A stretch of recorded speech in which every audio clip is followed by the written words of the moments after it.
Shalom sahabat, New Chapter Message hari ini berjudul Menemukan Kebahagiaan. Mari kita baca ayat Alkitab dalam 1 Yohanes 2 ayat yang ke-17. Dan dunia ini sedang lenyap dengan keinginannya, tetapi orang yang melakukan kehendak Allah tetap hidup selama-lamanya.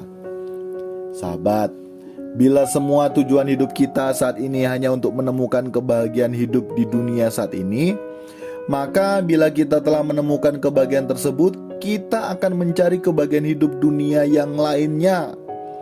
Karena kita sebagai manusia memiliki sifat dasar yang tidak akan puas dengan segala hal di dunia ini.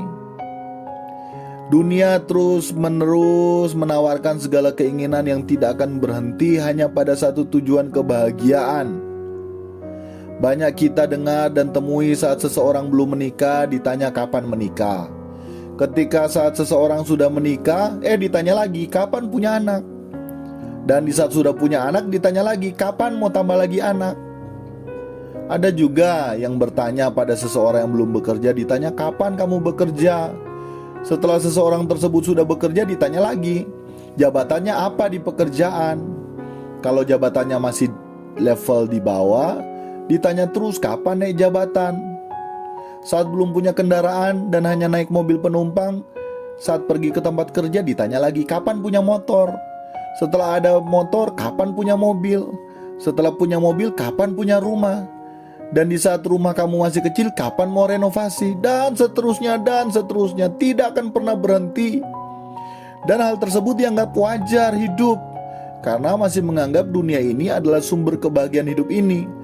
Tidak akan pernah puas dari satu kebahagiaan menuju kebahagiaan hidup lainnya.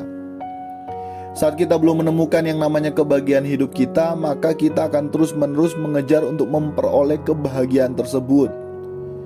Dalam New Chapter Message sebelumnya kita telah menyadari bahwa kebahagiaan kita hanya di dalam Tuhan. Semangat yang sama seharusnya bisa kita pergunakan sebagai dorongan kita berjuang meraih kebahagiaan kita yang bersifat kekal dan sebenarnya.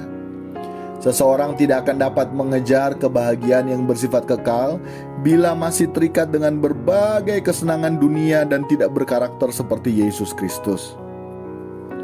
Jadi agar dapat mengejar dan berjuang untuk memperoleh kebahagiaan, yang harus kita lakukan yakni melepas diri dari berbagai kesenangan dunia dan berjuang agar kita bisa menjadi semakin seperti Yesus Kristus. Dengan demikian, sahabat, kita sementara menemukan kebahagiaan hidup kita, yakni dalam kekekalan. Jadi bukan berarti kita tidak bisa memperoleh kebahagiaan kita selama hidup di dunia ya. Artinya kita akan memperoleh bahagia dalam hidup ini, tetapi kebahagiaan hidup kita adalah membahagiakan Bapa di sorga. Jadi saat kita hidup di dunia, kebahagiaan kita adalah membahagiakan Bapa di sorga. Nah, di saat Bapa di sorga bahagia melihat kita berjuang kembali pada rancangan Allah yang semula bagi kita manusia, maka kita juga sepatutnya bisa berbahagia. Sehingga bahagia Bapa adalah bahagia kita. Tuhan Yesus memberkati kita sekalian. Amin.